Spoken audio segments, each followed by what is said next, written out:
Ulysses, 2 out of 3 isn't bad, especially against the Boston Red Sox. In this economy, 2 out of 3 is fantastic. So everybody should be happy. All smiles, ear to ear. Let's go. Indeed.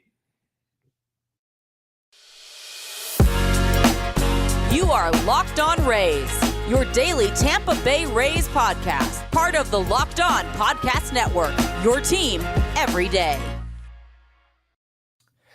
Hello, my name is Kevin Weiss. I'm Ulysses Sembrano. And we're the host of the Locked On Rays podcast, part of the Locked On Podcast Network. Thank you for making Locked On Rays your very first listen every day.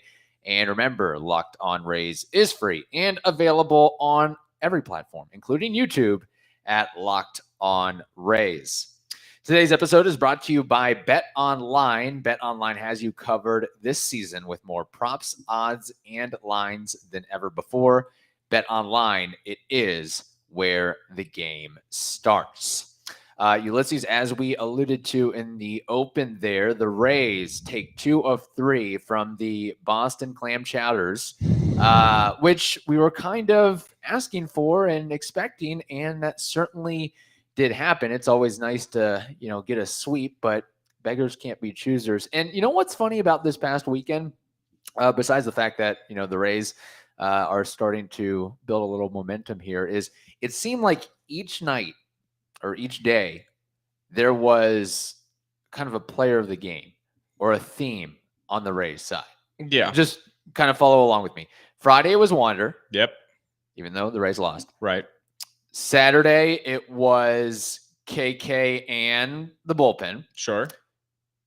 And Sunday, it was Shane McClanahan. Yes. And that's why I believe that the Rays are better organizationally speaking than 25, 26, 27 other organizations. Mm-hmm. And I'm including the Yankees in this bunch because the power of the Rays comes from not having to rely on the one guy. I know everybody's going to be pointing at Wander Franco right now. Right. But he's not the guy every day. And even if he does contribute every day, somebody else also will do that. It's a team made up of tiny worker ants in this colony called the Rays, and everybody puts their little effort in every game. I mean, it's not just made up of Judge and Stanton and then like the guys that don't replicate that type of output if they're hurt. No, it's switch and substitute and you don't lose any of the productivity at all. I believe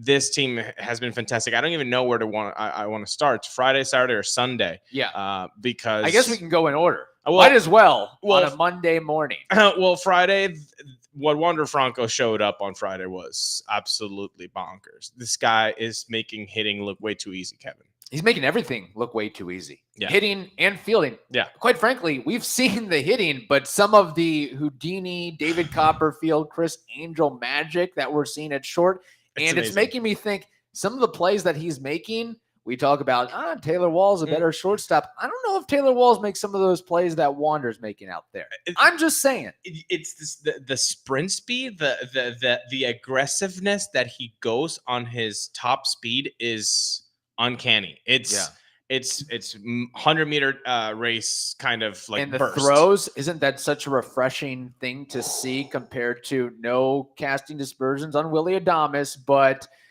Wander can make some good throws. Yes. Long or short. Yeah. Constant stability to the chest. It's really all around play that you saw from Wander that day. But I mean, we've seen it the whole year, really. And here's the thing. So those were his first 2 home runs of the year, correct? Yeah. Yeah. And from the left side, no less. That's the really, really impressive thing. I know it's off Cutter Waka. We get it. Don't throw a cutter, Michael Waka. I mean, have you not learned your lesson? But no, he didn't. The fact that because Wander Franco gets more power from the right side, that's just more natural. If you're a right-handed thrower and you're a switch hitter, hitting from the left side, that top hand really makes it difficult to generate power. So the fact that he was able to do that, and also I believe, according to Topkin, those were his 2 hardest hit balls of his career from the left side. It's going to get harder. Yeah. Yeah. Like typically, and you really can't weasel your way out of a Franco at bat, but I feel like teams would bring in a righty reliever to force Franco to hit from the left side than vice versa. Well, if you watch his social media, which I did during the off season, the lockout, a lot of his workouts included work from the left hand side of the box. At least what he was posting. Really, we talked about this on his player review last year. The left side kind of did struggle. Ultimately, it was better than league average what he produced on the left hand side, but the disparity in production between the right and the left was significant. That the left one was the weak side, but all of his workouts in that he posted on social media with a bat in his hand was from the left side. Like, this guy put work in it, and he said, I'm not just going to be a weak side platoon guy. No. I'm going to be a threat on both sides, and that's exactly what he's showing. Yeah. Not surprisingly, Franco is the youngest player in Rays history with a multi-homer game, and he's also the youngest in the majors since somebody named Juan Soto did it in 2019. I almost felt like Wander Franco a little bit this weekend. I went bowling, and I bowled left-handed and right-handed. I alternated depending on how the pins were positioned, which one I had left open. So I felt a little Wander, not quite to his talent level or athleticism, but I was like, it's kind of nice to be a switch bowler, get looking eyes. Do you care to share the basically my bowling scores are similar to my golf scores, which my golf scores aren't bad, but if my bowling scores are as low as my golf scores, that's not a good sign. No, we're looking at 90. We didn't hit low the triple digits. 90s. Didn't hit the triple. Okay, we did not hit the triple digits. That's okay. It was an off day. Sometimes you got to tip your cap to the pins. But again, I still got the looky-loos from my first roll is left-handed, second roll right-handed, vice versa. It's like, what is going on here? Yeah, because I was born left-handed, so it is kind of it's fun to think about that sometimes. So Wander's performance, not just on Friday, but over the course of the weekend, did get me. I love to look at a guy's baseball savant page, and it is impressive. It is impressive. The average exit velocity, the max exit velocity, the hard hit percentage, the strikeout percentage, the barrel percentage, the whiff percentage, the sprint speed, the outs above average. Pretty much everything is good except for the walk rate and the chase rate. But again, he can make contact with anything, so I'm not even going to look at the chase rate all that much. And everything he puts in play, for the most part, like, he's got the highest expected batting average in baseball for the most part. I'm not going to poo-poo him for walking enough. No, again, if you're already getting on by doing the most difficult thing, which is getting to hit the ball. Yeah. I mean, what does it matter if your on base percentage is still fine? Look, what he's doing is incredible. Now, I do want to point this out. What happens? I don't want to. You know what? No, when he gets hurt, I don't want to jinx anything. Is that where you're going? I don't want to jinx anything, but I going back to the first thing that we were talking about in the segment. I'm very happy that this team does not depend on one person. Yes. And that's the way that it needs to keep being, because what he's doing is so fantastic that you don't want to imagine a lineup without him, because then what do you do? So right now, I love what Wander is doing, but it's nice that the team is not constructed solely on his production. Yeah, but it really helps when he's in the lineup. I mean, it really helps. Yes. You also, I think, going to your point a little bit, you don't want it to be hero ball where it's like, Wander will bail us out, right? Yeah, exactly. Which he will often probably in his career, and I think he strives for that moment. He wants to be able to do that. He loves that bright lights and big stage and to be the guy, but it takes more than one player to build a baseball team. This isn't basketball where you can have LeBron James and a bunch of, Kevin Loves. Varejals. Yeah. So I feel like when it has happened now twice, the game was on the line and he could have won it in the ninth or in their please last. Don't tell me there's social media negativity for him grounding out. Yeah. No. My goodness. Like, I mean, you're going to remember the magicness way more, but he is going to fail because that's the game of baseball. You're going to miss, 7 out of the 10 balls that are pitched to you, and then you become a Hall of Famer. So it's going to be tough. And so that's why it happened to me with Longo. I mean, as a fan, you expected Longo to always get, the hit, the big hit. And sometimes there weren't people around him to get the other hit when he didn't. So that's what I'm afraid of. But really, right now, enjoy the Wander Franco hot streak that's happening right now because it's real. Yeah, and honestly, on that, where I guess he did end the game with his bat, not in a good way on Friday. I mean, that was more of a really good play by Trevor Story, the quick slide and the turn and throw.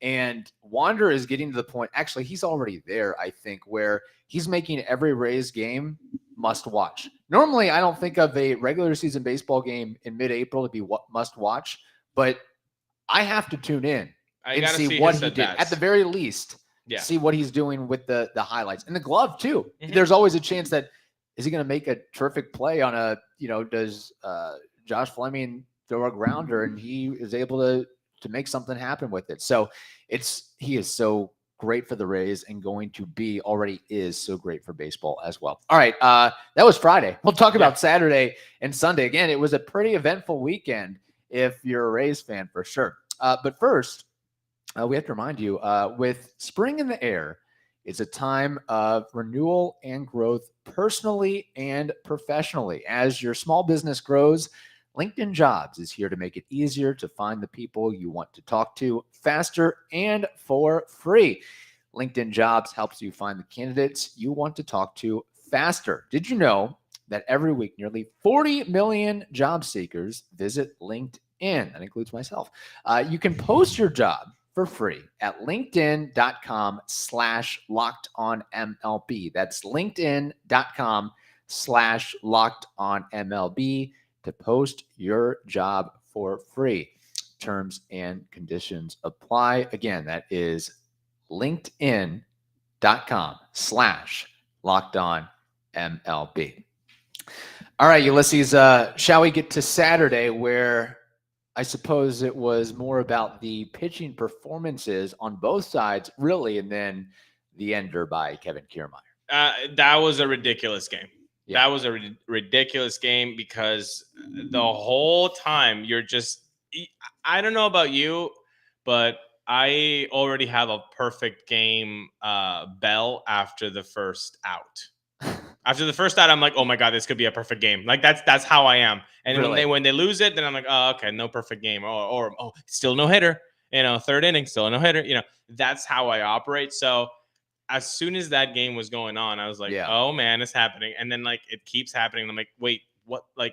But there's been 4 pitchers already. There's no hits allowed. Yeah. And then the Rays don't score. They were just being shut down as efficiently or almost as efficiently as the Rays were shutting the Red Sox down. So that was a very frustrating game. And I got a lot of 2012 vibes once the Red Sox got that that run in with that triple by, was it Dahlbeck against Phillips? Was it a triple or a double? It was a triple, right? Okay. It went off Phillips' glove. Again, he laid all out, and it got the very tip of it. So. Yeah, it might have not been Bobby Dahlbeck, but maybe it was. I think it was Dahlbeck, but I just don't know I can't remember if he got a triple or not. I think it was or maybe it was a double in advance on the possibly. On the throw, whatever. Anyway, the point is, I got 2012 vibes when that happened. The team that was really good, but didn't actually get the last key hit. They got 90 wins and didn't go to the playoffs. That's the type of feeling I got. Oh man, they got no hit. They were getting no hit, and now they're going to lose. But then that ending. I mean, I gotta be honest with you, Kevin. Sometimes there are things that baseball players do that negate all negative past transgressions and comments. And what Kevin Kiermaier did on Saturday for this Rays organization, for this team, for this mood in Tampa Bay, I am not down for KK slander for a long time. He's built up some goodwill after that home run. I mean, we've talked about clutchness in the show. We've talked about, do we believe in it or do we don't, or we don't? We both do. Yeah. And Kevin Kiermaier is bleeping clutch. It's not the first time he's, maybe not to this extent, but he's made some he's had some very clutch performances in his career, and not just defensively. No. And in the playoffs too. He has shown to be a guy that can handle the bright lights. Some guys can't. He can. He likes the bright lights with his glove. You saw it last year with that perfect throw to nail a Red Sox player on third base. In Game 4, the hit that never was. Oh God! The game-winning Renfroe. hit to right field. Renfroe gate. The home run in the World Series against the Dodgers and that great epic comeback. He is clutch, man, and so many times in the regular season. And he showed that again on Saturday with his first ever walk-off home run that he had been dreaming ever since he was a kid. Never did it, and finally got to do it on what it could be his possible last year with the Rays. That's very possible. And KK, give him credit. This will be one of his 4 home runs of the year. The fact it was a 3-1 count, and Robles throws it right into the swing path, the 96 fastball, right into the swing path of Kevin Kiermaier. Middle in, challenged him up. Well, I think I looked at the replay this morning, and it looked like whoever the catcher was for the Red Sox, I guess Vasquez, that's who I assume it was, he wanted that pitch down and away, because we know Kevin Kiermaier struggles with the down and away fastball. So yes, he does. He missed his spot, and KK capitalized. And also give credit a little bit before that, Taylor Walls hustling. Yes. Always run out. Always a grounder. Or at least always run out a grounder in a very critical moment of the game. No, if it's 5-0 on the third inning, okay. 12 against the Orioles in the 8th inning. Okay. All right. You can hot dog Taylor Walls. He's an effort player. For him to have staying power and stick around, you can't be dogging it. If you dog it, you're not going to be in the – Vidal Brujan's going to take your spot. Big Papi can dog it. Yeah.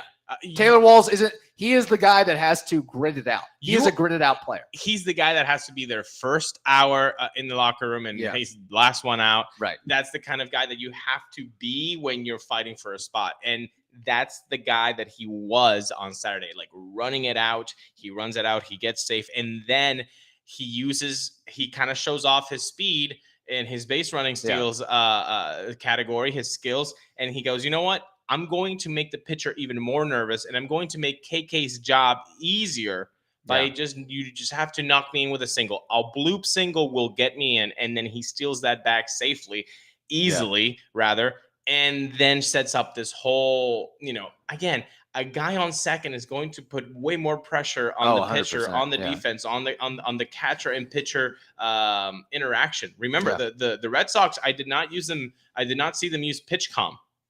During they were actually going traditional with the hand signals from the catcher to the catcher to the pitcher. So all of those things matter. And then KK capitalized. I honestly, and then just to be a little bit more foreshadowing on Sunday, he comes back with a great performance with the glove.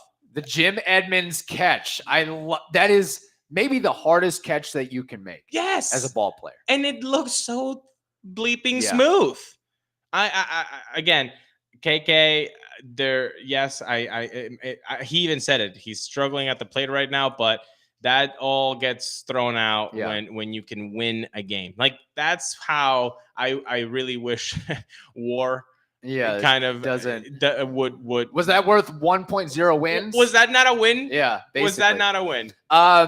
And we kind of buried the lead a little bit. Of course, with what KK did was absolutely amazing. But the fact that the Rays did have a combined no-hitter, 6 relievers, including guys named Jason Adam and Javi Guerra, entered into the fold. And credit to Andrew Kittredge for stomping the door, closing it, and having a big performance in the later innings there. Question, though. So this was the Rays' first hitter since 2010 when your boy Matt Garza did it solo. Correct? Yeah. What is more impressive? 6 relievers combining for a no-hitter, or Matt Garza doing it solo dolo with 120 pitches? I think it's more impressive one guy doing it because, I mean, he did what 6 other pitchers were doing. You know what I'm saying? Like it's easier Because I remember we had this argument last year.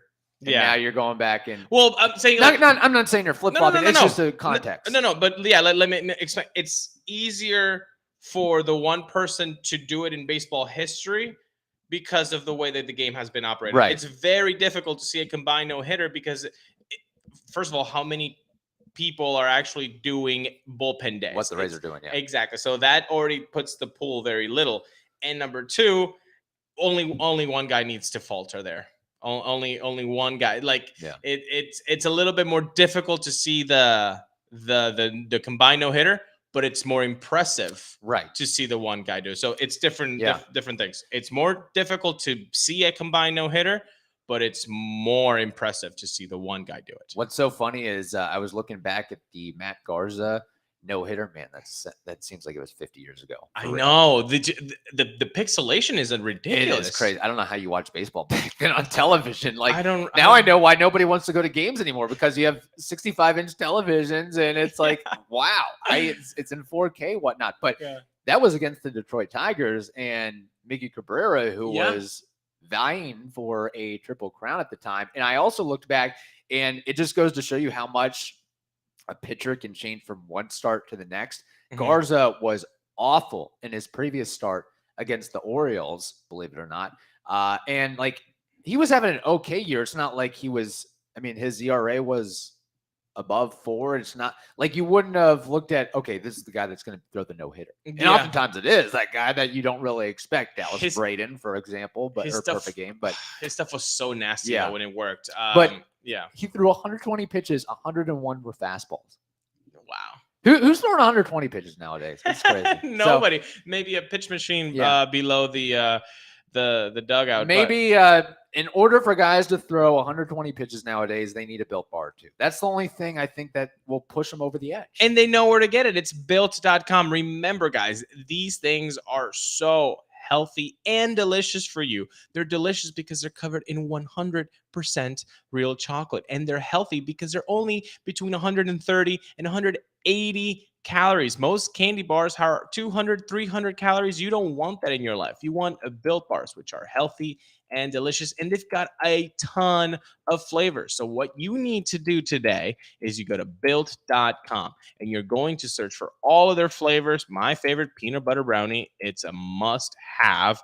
You're going to choose your flavors, and then you use promo code LOCKED15. When you use promo code LOCKED15, that gets you 15% off your order.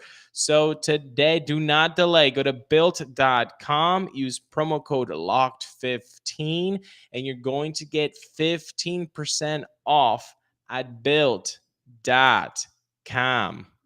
Ulysses, after the Rays or Kevin Kiermaier walked it off on Saturday, I had no doubt that the Rays were going to come back and win on Sunday. Like, after a game like that, I feel like that's such a deflating blow for the opposition, especially when you're on the road. Yeah. Like the Red Sox, like the Rays were in the driver's seat there. And as a fandom, if you're a Red Sox fan and you see Saturday's game, do you want to go see Sundays? No, you don't even want to tune in. Yeah, no. It's like I'm gonna go to the beach. I'm gonna do something else. Exactly. So that helps the attendance mood of less Red Sox fans, or at least as boisterous as they are. Yeah.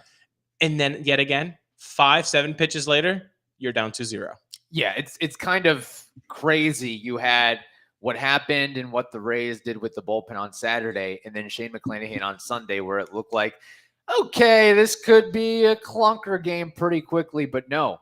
Shane Mac figured it out eventually, and you look at that line, that is yummy. 7 innings.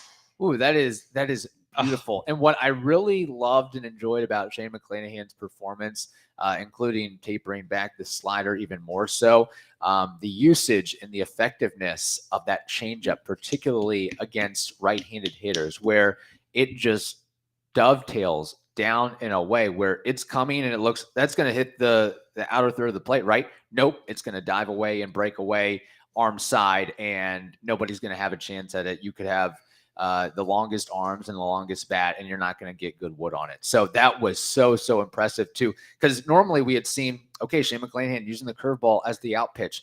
Now he's working in the changeup as an out pitch. So he's got multiple out pitches now, evidently. And we have been, banging on this loud drum all this season. Use more. You've got the tools. So many pitchers would love to have that arsenal of the fastball, the slider, the curveball, the changeup, all above average pitches. And yeah, you're right. He got 5 of those strikeouts from the changeup, and it's just nasty. Yeah. It's like an 88 mile an hour two-seamer. I mean, the movement, insane. the tail-like movement is unreal. So, and guys must be thinking it's fastball with the arm action and the speed of how he delivers that ball. And you talk about the difference between the fastball and the changeup. I mean, he works the fastball up to 98, 99. You're working the changeup 87, 88. That is such a huge difference, too. That's Fernando Rodney 10-mile differential kind of stuff. I mean, that's why I'm wearing my pitching ninja shirt today, because that was pitching ninja grade A filth from Sugar Shane. I mean, it was so good to see him in this role of ace, of I got this, give me the ball type of guy, because it actually also reminded me of Matt Garza. You get hurt in the beginning and then you shut them down. That's kind of ALCS Matt Garza type of Game 7 start. I loved what I saw from Sugar Shane. I don't know if I've ever seen a better start by Shane McClanahan. Yeah, and you know what? I think this will have to be a discussion on Tuesday. Maybe a topic idea is, when do we consider him to be a true ace? What more does he have to do over the course of 1.5 seasons, 2 seasons? Do we need to see it for a full another year? That might have to be a little topic that we dive into. But impressive outing and performance by McClanahan. And I mean, the Red Sox, they had the attack them early. Don't let them. It's like attack that first pitch. Don't let Maine get 0-1 on you, because it's going to become a very, very difficult at bat for you. So to see him just have the poise and confidence and battle through it. And I know the Red Sox, they're not playing their, I guess, best offensively as of right now, but they still have a lot of horses in that lineup. That is an intimidating lineup for whether you're a second-year player or a 10-year player. And that doesn't really matter, because the names on the jerseys are still the same. And so they always will have the same kind of fear, and it's a deep lineup too. But going back to his pitch mix, I love that all of his 4 pitches are now at double digits percentage usage. You look at the 4-seam fastball, 37%. Curveball, 33%. Slider, 16%. Changeup, 14%. Love that. By the way, if you were keeping track, and I might be 1 or 2 percentages off, it's because I rounded up. So I am sorry, people. It's okay. But yeah, no, it's amazing. It's so good to see him use all of his pitches, get some off-balance swings, and that changeup to right-handed batters. Good right-handed batters. These aren't no slouches.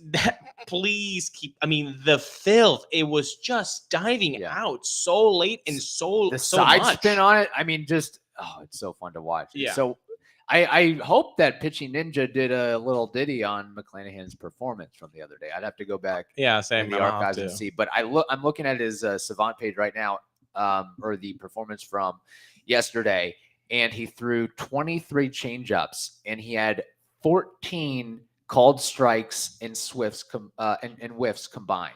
He faced 27 batters, threw only 22 balls. I mean, that's next level. That's the growth. That's what you are expecting. So when I keep saying this, and people are going to get tired of hearing it, so I'm sorry, but I'm not going to stop saying it. Patience. We have to practice it because these are young players. They're really good, and the ceiling is there, and the floor is there, and the stuff is there, and all of the whatever is there. Yeah. You have to exercise some damn patience as a fandom to say, if they have a 4-inning outing where he lets in 2-3 runs, okay, let's wait for the next one. And because I think we're starting to see a progression in Shane McClanahan that we all wanted to see maybe from the get-go. Oh, his numbers are insane right now. He's leading MLB in strikeouts. Yeah, and he's third in the American League in innings pitched. And if you look at, I mean, the ERA and the WHIP is so good. And if you look at what he's done so far in his career, which is why I asked about when do we consider it to be a status? Again, that might have to be a question for another day, but it's just something to consider and talk about. Question before we end off here. We talked about KK. We talked about Wander. We talked about Shane. We talked about the bullpen. Who are you giving the MVP for the Rays from this past weekend? KK. Goes to KK. Yeah, I mean the clutchness aspect of it. I mean that's KK gets it, and KK will probably get the thumbnail for the promo of this. This show. Yeah, well deserved. Yeah, that thumbnail of the weekend. There we go. Very good. Congratulations, KK. That was awesome. All right. Thank you for making Locked On Rays your very first listen every day. Now make your second listen, the Locked On MLB podcast. That is also free and available on all platforms. Hope you all have a wonderful day. Stay safe, and we will talk to you tomorrow.